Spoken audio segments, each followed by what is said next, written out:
But can I start by asking you just a quick overview of how you feel the process is going right now? Well, I think demonetization, or to be more legally correct, the cancellation of the 500 and 1,000 rupee notes as legal tender, so far has played out to plan. It's a part of a series of decisions this government took in the last 2.5 years. This was part of the plan? Well, it's going as per the plan, the demonetization. But it was a part of a series of decisions we took in the last 2.5 years in our effort to curb the use of black money, to bring down corruption, and at least in the center we've successfully been able to really make a difference to the way India worked, the mindset of Indian business, mindset of people involved in administration. And when this, I would say, historic step took place on 8th of November, we had very clearly and loudly articulated that this is something which will have a short-term pain for about 50 odd days. There will be a transition period where the mindset of people needs to change. And to my mind, the people of India have given it tremendous support and tremendous, I would call it even blessings in a way, because they do feel that for the first time we have a decisive leader who could take decisions which would have a lasting impact on the economy. I think you're right. It's been quite remarkable about how people have continued to have a lot of faith in the Prime Minister and a lot of patience. But as you just pointed out, you started off by saying 50 days. Finance Minister yesterday talked about a quarter, which is now 90 days. There seem to be changes of regulation on a daily basis. What the Finance Minister spoke about yesterday, and I was reading about it this morning, very clearly he was speaking about the economy as a whole. He was not speaking about the transition period. Okay. But any downturn in the economy hurts people. It's not an academic frankly, exercise. Maybe they could be for a month or two or this quarter. But if you, I've been at pain to try and understand what the logic of some of the very eminent economists has been, who have mentioned that the GDP will take a hit. Yes. Because if you're moving the informal economy into the formal economy, if transactions which were never reported as a part of GDP numbers for years and years now get transacted through the bank, to my mind and very logically, it'll only add to the GDP, it will not reduce the GDP. And if at all some people have postponed some of their spending, well, that will probably have an impact in a quarter, but maybe make up in the next 2 or 3 quarters. But if you see numbers which are now coming out, let's say the Rabi sowing numbers, the agricultural sowing, it seems to suggest that there's a growth of almost 8.5–9% this year, much against what many eminent people had predicted. And in almost every sector, I've been tracking different sectors. Cement saw 7 or 8% downturn in the first 2 weeks, but I'm told it's back to normal, near normal already. The auto sector is a little bit of a surprise. I personally am the last person who ever imagined that people bought vehicles, whether two-wheelers, and now some people suggest even four-wheelers, by cash. And that is truly a surprise, and if at all we are able to stop that, I think it's great for India, because we should be able to track every vehicle that is sold, and we should have an identity that that transaction takes place through a bank. Otherwise, terrorist activities, for example, petty theft, for example, and even serious crimes will never get traced if even vehicles are going to be bought in cash. So there are a lot of good things and the collateral benefits that the economy, that the people of India can visibly see. And the collateral damage? Well, except for some people on your program, I have not found any collateral damage anywhere else. Okay. Your party infrastructure is not reporting back from the countryside saying people are hurting? My party infrastructure is reporting back that the people are taking this pain point for the short period on the chin. They are, even when they are standing in the line, and I hope the media reporters or the channels who are covering this event also please show the entire conversation rather than shoving a mic into somebody's mouth and trying to create a discord? Why don't they report the whole conversation? Because everybody privately tells us, even the media persons, that the fact is that while we ask them how much of a pain, they say, yes, we have pain, cameras off, but the second sentence doesn't come in, but we are delighted with this move. I wish they would show the whole conversation. Okay. 3 years ago, the BJP promised minimum government. And the idea was the government would be out of your lives. How do you feel you've done that at a time when the government is now saying just how much gold a married woman and an unmarried woman ought to have or should have? I mean, doesn't sound like minimum least government. I would expect from an eminent journalist and person I'll who give you other understands. examples. You have I'm simply surprised took because one the example. section 69 that you are referring to Yeah. has been in existence for over a decade now, Yes. and we have not touched it at all. So I don't know where this absolutely imaginary tinkering with the law or any amount of deciding how much gold anybody will have is attributed to us. Everybody, and I'm happy I get this opportunity to tell your viewers and your readers that everybody who has legitimate gold, somebody, a person who's a scion of a very, very big industrial house may have a few kilos of gold, maybe 100 and odd kilos of gold, she can own it. I'm sure she'll have no problem because that will be a legitimate wealth. It's only the people with illegitimate wealth who have cause to worry. And I'm quite certain that that is exactly what the people of India wanted. As the Honorable Finance Minister said, for the first time, the honest are feeling that there's a premium on their honesty. And I think that's a great thing to happen in a country where the mindset had become chalta hai. And people had started assuming that this is the way India works. They didn't realize that India has tremendous potential to change. India loves change. India loves disruptive change when it is for the better of the country. Do you feel, though, that minimum government, you have delivered minimum government? Well, you can ask all those corporate lobbyists and the people who used to be in the corridors of power in Delhi for years and decades, what's their status in the last 2.5 years? I have not had one person come into the power or coal or mines ministry or the renewable energy ministry ever in 2.5 years. They don't need to come to us. They just sort out issues on mails and letters, if at all there is an issue. And those issues are not solved for one person. Those issues are solved through a root cause analysis, a proper prioritization of what needs to be done to sort out problems, and then it's sorted out for everybody. It's not that one person comes to me with a problem and I sort out his problem. So that's the changing style of government in India. That, to my mind, is the future.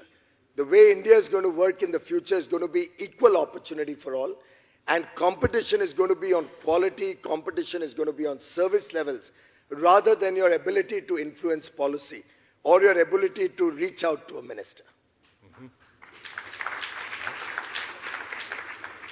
I mentioned earlier in the introduction that you were, of course, the treasurer of the party. You're the son of a former treasurer of the BJP. So you're uniquely qualified to talk about the impact of demonetization on politics, on the collecting of money by political parties. When you were treasurer, could you talk a little bit about how money was collected and how you think it would be collected differently now? Well, I think it's important to go back a little bit and remember the days of Mr. Vajpayee's government, yes, when when the current finance minister was the law minister. And for the first time, he introduced in the tax laws and in the Companies Act, an ability for corporates to participate in political party funding. And he also gave a tax set-off.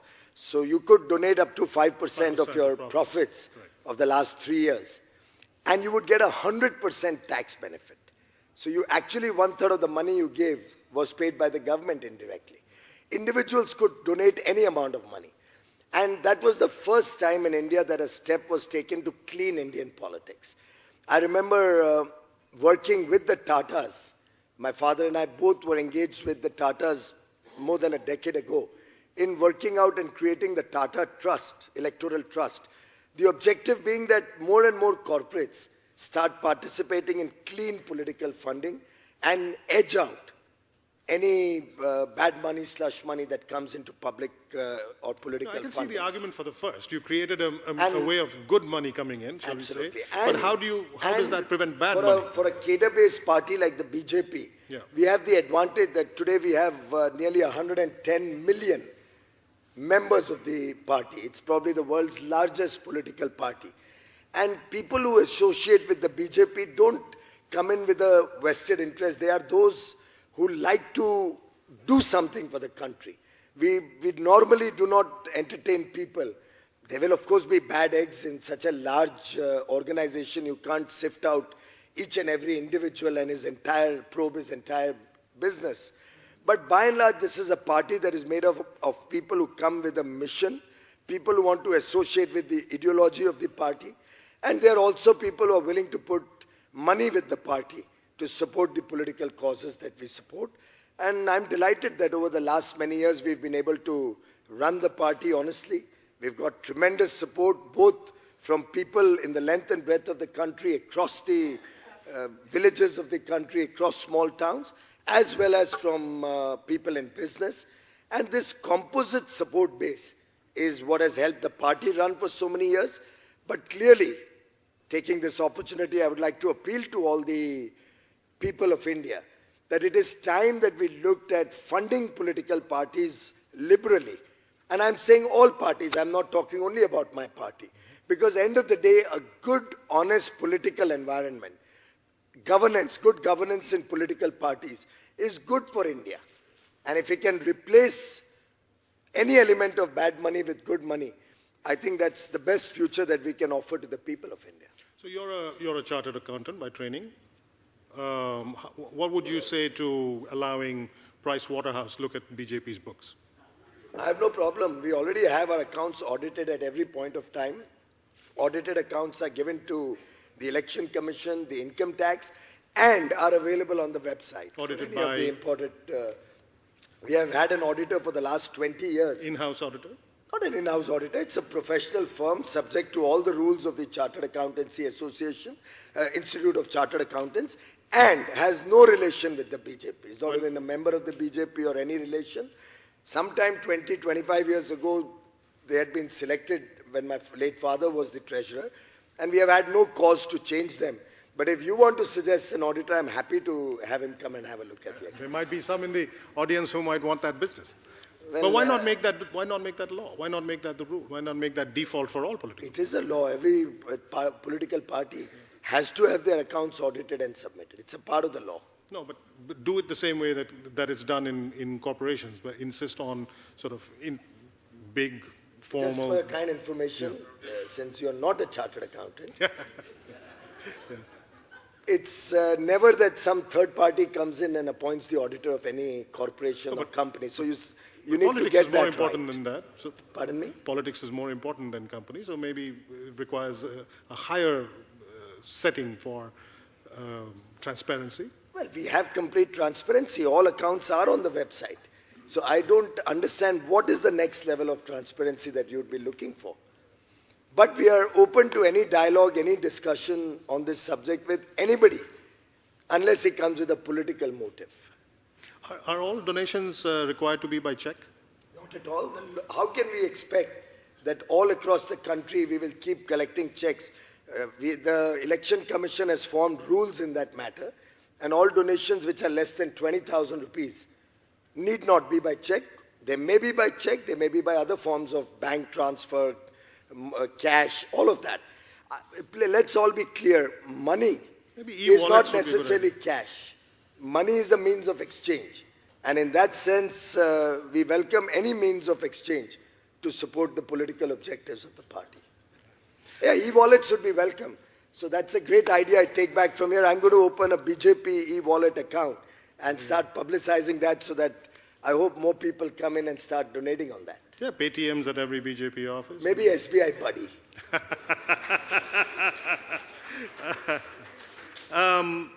A question. I hope you are not paid to publicize Paytm, because they seem to support your media partners. They are advertisers. Amit Goyal has a question for you. He says, I think this is in the context of what you were saying earlier about reducing corruption at the central government level. This is a question that does now cause a lot of anxiety to people because the income tax department is much more active now and more raids are being mounted, or we hear of them more often. What has been done to reduce corruption at that level, at the level of the income tax department, at the level of police? I'm extremely delighted Amit asked that question because that's something I've been repeating on several occasions. Ultimately, we must bear in mind that the corruption at the official level or at the bureaucratic level needs somebody to pay, and that's when somebody can receive it. I wish everybody in this audience is willing to stand up and say and make a pledge today that they will not indulge in political corruption, bureaucratic corruption, officials being corrupted, whether income tax, whether any department. Why don't we all take a pledge? I've been appealing to the chartered accountants of this country that why don't all chartered accountants decide and make a commitment that they will never pay a bribe. I did my articles in a small company in Mumbai, and I still remember my senior with whom I did my studies was a very, very upright chartered accountant who never in his entire practice paid a single rupee as a bribe. And I remember as a young boy when I used to sit outside the income tax office from 9 or 10 in the morning till the evening and not even be called in for a hearing. It used to pain, and end of the day you would tell Mr. Rege that why don't we just settle the matter? He must be asking for a small amount. But he stood his ground. He said, you go as many times as it is required, but we will not pay a single rupee. End of the day, so when you we got sorted out. The tax department officials stopped harassing us. Problem is you want to do an illegal thing, and then you don't want the income tax to raid you. And if they do raid you, you want to settle with them, then that's something for all of the people to decide how they would like to do business. So when you make this appeal to chartered accountants, for instance, what is the response you get? What is the explanation? On the face of it, they do all promise me, but from what I'm hearing about their role in the last 22 days, we are quite disappointed. Elaborate on that. Well, you're seeing that happening in the last few days on the newspapers and television. Yeah. We are finding that there are nexus of certain professionals, certain bankers, possibly even certain officials in parts of the country where misuse of the ability of honest people to transact is being carried out, and the government is going to come down with a heavy hand on misuse of these concessions. I think that honest people have nothing to fear. So if a person, let's say Mr. Kanwar is sitting here, he may be probably drawing 2 crore, 3 crore in a year, I don't know, rich man can afford to draw large amounts of money for his expenditure. Now if his wife has a Sridhan or her savings, which translate into very large amounts, there'll be a logical trail that he draws so much, maybe some savings were kept. But if a person who doesn't even pay income tax and has probably got a BPL card, and you expect us to believe that he would have 10 lakh rupees or 5 lakh rupees, then that's going to be absurd. So I think the message is loud and clear, and that is what the people of India are liking. That the honest people have nothing to fear. It's the dishonest who should be wondering what they will do after they're caught with their hand in the till. I feel we should give you a chance to answer some questions about your various official government responsibilities. First of all, it's made a lot of news this past week, the opening of the single largest solar installation in the world in Tamil Nadu. Solar has been a very big part of your personal crusade as minister. How does a country like India balance the demands and the stresses between thermal power, coal power, and the need for solar? Well, I think it has been made loud and clear to the world that India is a responsible global citizen and will participate in this effort to improve the environment, to address the challenge of climate change. And as Prime Minister Modi said, it is an article of faith personally with him and with his government that we expand our renewable energy sources, we ensure that in the years to come we reduce pollution levels while generating power. Having said that, there are two important dimensions that the people must all be aware of. One is India has never not been responsible for this problem in the first place. It is mostly the developed world, particularly the United States of America, European countries, Australia, who have put out all that greenhouse gases up there. In fact, India, supporting nearly 17% of the world population, has hardly put out 2.5% of these greenhouse gases. So looking at the polluter pays principle, we do believe that there's a larger responsibility on the developed world to support efforts of countries like India, who are yet emerging from the dark days, to support our renewable energy thrust, maybe by low-cost, long-tenor financing, through imparting technology support. And that is something which, even when we accepted the Paris Agreement, we have clearly articulated in our acceptance memorandum that we do hope and believe the West will come up to their promises. I don't know now how the West and their philosophy pans out. We still have to wait and watch. So far, their performance has been terrible. Yes. On the other hand, India has certain development imperatives. And this government, and I'm sure any government in India, will never let the people of India down, will never let the aspirational goals of India down. And India aspires to be a developed country, aspires to be a modern country, aspires to have a better quality of life for its billion-plus people. And for that, we will need to have more and more energy. We will need to expand our per capita consumption from 1,100 units to possibly 4,000 or 5,000 units. And in that sense, India today is the world's largest business opportunity, investment opportunity in the energy sector. I personally visualize in the next 14, 15 years about $1 trillion opportunity in India to expand in the energy sector. It would mean generation of different forms, thermal, hydro, solar, wind, other forms of energy that may emerge. And we are continuously looking at newer forms of energy. It will mean large amount of transmission infrastructure, last mile distribution, modernization of the distribution companies so that the infrastructure is not only robust, but gives you 24/7 uninterrupted power.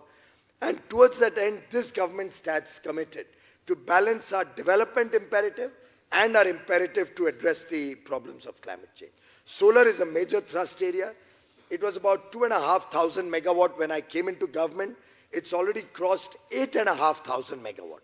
Growth of more than 3 times in 2.5 years. But by 2022, we stand committed to making it 100,000 megawatts.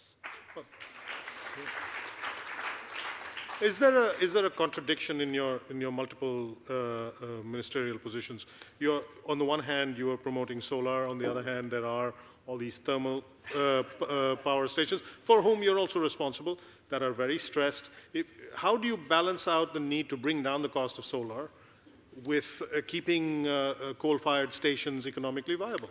There's absolutely no contradiction in both these areas. I actually cannot implement solar unless I have sufficient base load. Any technical person in the room will appreciate that I need a base load to run my power system 24/7. And solar, wind, hydro, biomass, all of these forms of energy can only be injected while maintaining the frequency and the quality of power if I have a substantial base load. Now, India does not have gas. India does not have nuclear as domestic fuel. Yes. Coal is our domestic fuel, and I'm sure everybody in this room would like India to be an energy secure country. You wouldn't like us to be dependent on other countries for our base load. And therefore, coal will continue to be a major thrust area in our growing energy needs. I was one of those who was very, very agnostic to who wins the US elections. If one wins, one sector gets a leg up, another wins, the other sector gets a leg up. So I think in the world, I was one of those who was really looking at the result with no kind of trepidation on my work. But irrespective of that, the fact remains that clean energy also has huge energy security dimensions. So nobody can take away the wind or sun from India. And because of transparent bidding that the Modi government has introduced, you'll be happy to know that solar prices have already come down by about 45%. And in the days to come, I'm quite confident will be at par with thermal generation. Even despite that, we will need the thermal generation for the base load. So we'll continue to balance both. So this $1 trillion of investment you're talking about, why, if solar is the future, solar is where you're putting your bets, I mean renewables, why should anybody invest in coal-fired stations? I just explained that. Without a base load, Yeah. I can't inject solar into a grid. Yeah, It but doesn't if have a I'm- 24 by 7 If I'm a private base load. investor, I'm thinking about the future. I'm not immediately concerned about your base load. That is your problem. That's not my problem. The solar power will have no market unless there's a base load. It's a technical issue. I think anybody who's a technical person here will appreciate that. That unless there is, after all, I'm sure you're not winding up your Hindustan Times Leadership Summit at 5 o'clock in the evening. You wanted that dinner yesterday to be run with electricity on, right? Yes. So clearly you needed power beyond 5 o'clock. Yes. And that comes only with the base load. Can you I'm talk? surprised you didn't ask me about all those contentious issues that were raised yesterday. We're not done yet. I was very much eager to respond to some of the eminent panelists of yesterday. We're not done yet. Most of the questions, interestingly, are about the environment and your responsibility as coal minister. But okay, let's bring up some of the things that came up yesterday. You've been quite a lot harsher than, shall we say, the finance minister has been on the opposition's opposition to demonetization. Why do you feel that you need to take such a harsh position? It's not a harsh position. It's just that by coincidence I've been made the coal minister of India. Yes. And having been made the coal minister of India, one of my first challenges was to grapple with the orders of the Supreme Court cancelling 204 coal mines. Yes. And once that order came in, I had to open the files and have a look at it. And then I was able to see what happened during the period 2006 to 2009, a large part of which the most esteemed economist in the country was the coal minister of India. Mm-hmm. And then when he used the terminology organized loot, I was wondering in my mind, when here we are trying to sort out the legacy of organized loot that we inherited, I don't know whether 186,000 crores lost in the coal scam was probably disorganized loot, I don't know. Probably the 176,000 crores lost in the 2G spectrum scam, probably also called the compulsion of coalition politics, maybe therefore not an organized loot. And then the list goes on and on and on. Now, I would have thought an illustrious economist would have also recognized that when an informal economy goes formal, when transactions which for years were never reported now have to move through the banking channels, because we're going to come down strongly on that. I thought it would only give a leg up to the GDP growth rather than 2% fall in GDP growth. And I certainly thought that just like John Keynes had said, that when the facts change, when things change, I change with that. What do you do? I thought that was a more philosophical and more relevant point than in the long run we're all dead. Because for that we didn't need John Keynes, even the Bhagavad Gita told us that. Speaking of eminent economists, you heard Paul Krugman speak yesterday. Over dinner, you felt like he missed the point. Yeah, because he missed the point, I think, far too often in the last decade. He always thought the Obama bailout in 2008 was inadequate. We always thought that it's wrong to fund the private sector and revive them. He's on record to say that trying to protect jobs through the bailout is not good. Well, the facts are before the whole world. And I think if the Obama administration hadn't bailed out the American businesses post the Lehman crisis, America wouldn't have been the great country that it is today. So many other, he missed the housing bubble of 2006-07. I think I was having my office look up. They found only 8 articles out of his 100 articles in 2006, which even had a reference to the housing bubble. In fact, on Trump's victory, to be as recent as probably a month ago, he had mentioned if the question is when markets will recover, a first pass answer is never. And we know how the Dow Jones Industrial Average hit an all-time high the very next day. So I don't think the Nobel institution gives you a certificate also that everything you say and do is right.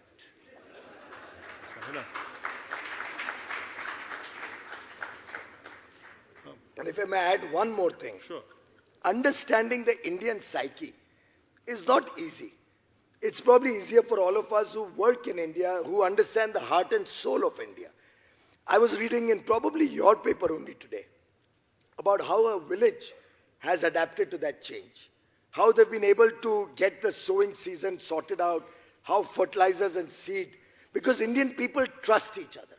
I mean, why do you think in the good old days, and in fact even now, if I have an emergency in my home, I would not rush to an ATM. I would possibly knock on my neighbor's door and he would be on his feet and out to help me within seconds. And I think everyone in this audience will support that that is the Indian psyche, that is the Indian faith in each other. But it's very difficult for a person who comes with a different mindset, where you don't even know who your neighbor is, other than the fact that the neighbor's dog may be troubling you. For them, it's very difficult to understand that the Indian psyche can adapt to this short-term pain very well, can continue to support Prime Minister Modi and a very eminent, I don't know why Nobel Prize laureates are so much keen to try and disprove this historical step, who said that this is disruptive. Obviously it's disruptive, it's meant to be disruptive. But then the point being made was that it will undermine public trust. And you know whom I'm talking about. Yes, you're talking about Amartya Sen. Well, in Parliament you get used to not taking names.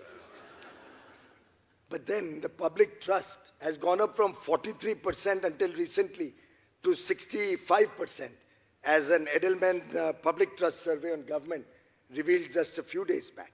So I think very difficult for some people either to come out of their Modi phobia or for others to understand the Indian psyche, the Indian way of life, the Indian people's thinking on these subjects.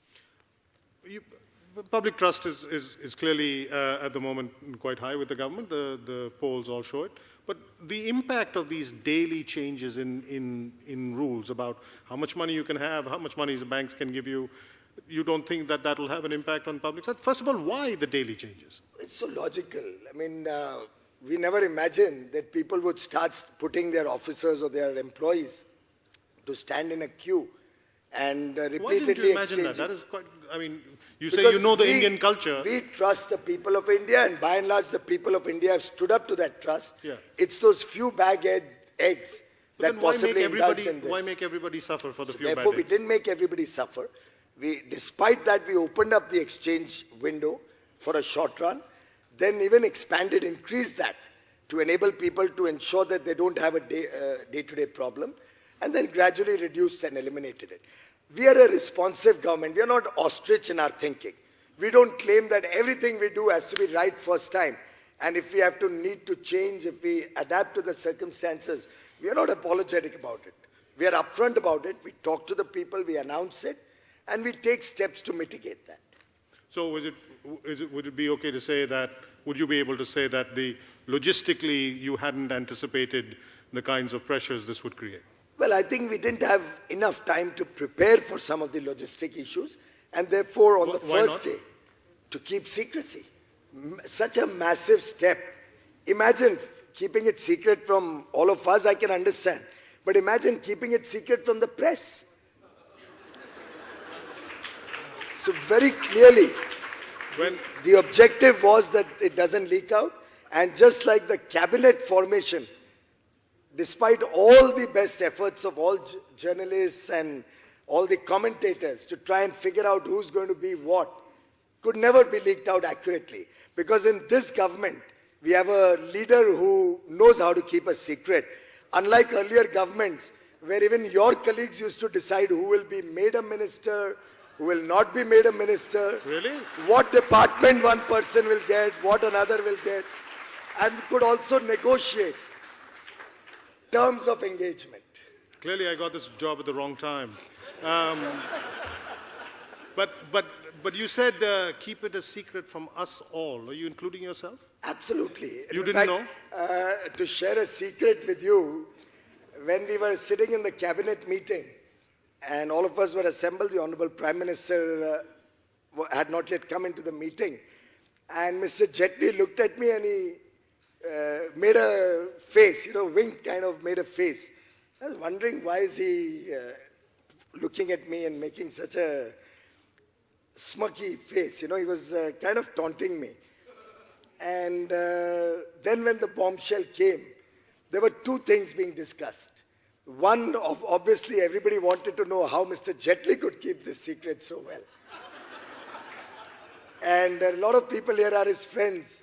They will appreciate that this is the kind of commitment and grit that a tall leader has. That despite being somebody who's so friendly and so open and so open to dialogue and discussion, when the time comes, he's able to take very, very strong, decisive steps, keep a secret from everybody, and irrespective of the pain it will cause anybody whatsoever, they are able to stand up to their conviction and deliver good results for the country. So you didn't know, but Mr. Jaitley did. He obviously had to. He's the finance minister of the Well, country. we asked him yesterday, and he said he'd like to keep us guessing on that. Okay. But you're letting the cat out of the bag. Nothing to let out of the bag. Obviously, the decisions, once they were taken by the Reserve Bank of India, would have to be conveyed to the Government of India, and the authority whom they would convey it would be the Honorable Finance Minister.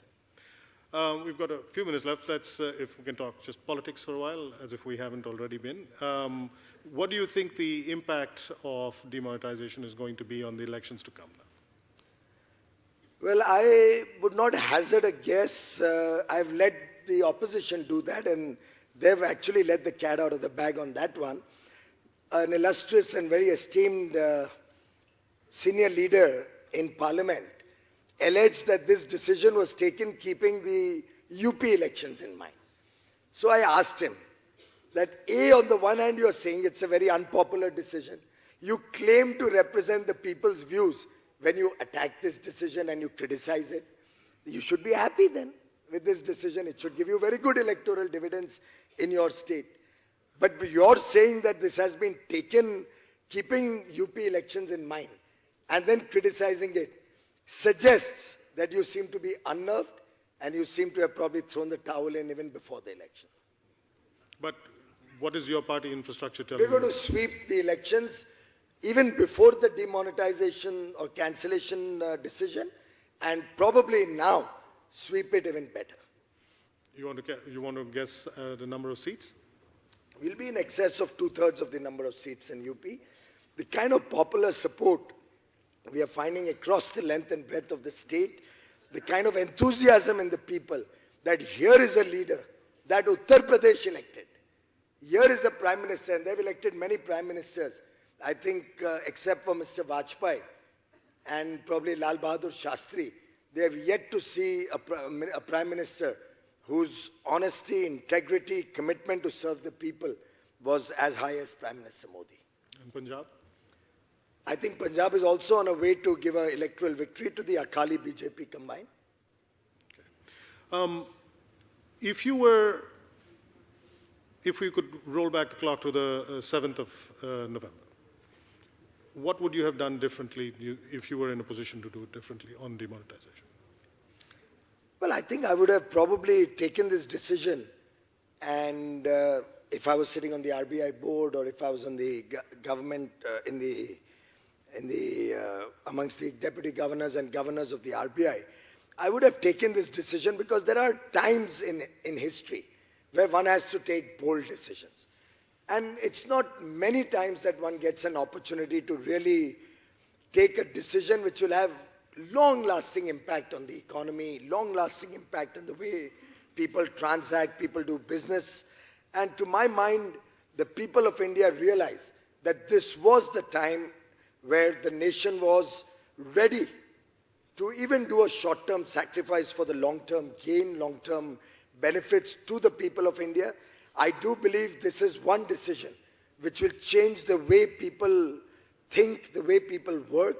It will help people get an equal opportunity in their day-to-day life, in their work. It makes the honest feel that for the first time we have been respected and the dishonest have been punished. And I believe that this is one decision which will change the course of the Indian economy in the years to come for the better. It will make more and more people get an opportunity to work honestly and get equal opportunity and succeed on the basis of technology, on the basis of service standards, on the basis of quality of products, rather than on the basis of ability to game the system. Okay. One final question, and I'll allow Push Khetarpal ask this question. I don't know if any mischief was intended, but he says, you have done wonderful work in power, coal, and renewables. What ministry would you like to have next to do the same work in other ministries? Well, I don't know whether INB. Oh, okay. It would give me a chance to interact with all of you and make understand your viewpoint a little better more often. But that's on a lighter note. Really, it doesn't matter. I'm a chartered accountant.